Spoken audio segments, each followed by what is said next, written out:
So, ipakita to ni Lord ang reality sa kinabuhi. Unsay atong gamiton sa tong number of days na nakatagili. Every day, unsay atong mahatag ni Lord. Every day, unsay atong mahimo para siyang gingarian. Amen? Every day, unsay akong mahimo, Lord. Kay nga no family, limitado ra atong kinabuhi dili. Amen? Amen. Praise God. And then, naakadiriro na minaw ani. You are so blessed because the Lord has significant purpose for your life. Amen. To reach out the lost. Amen. To preach the gospel.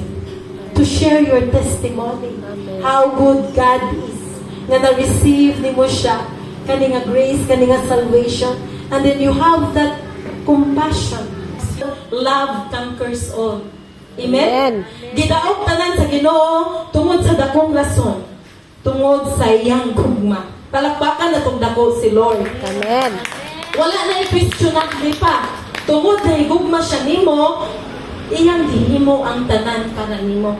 Wala siya nagtanaw sa atong kapakyasan, sa atong mga kaluyahon. Amen? Pud lang yun siyang dakong gugma nimo. Ug kani nga gugma gamhanan kaayo kay nakataya ang iyang kinabuhi.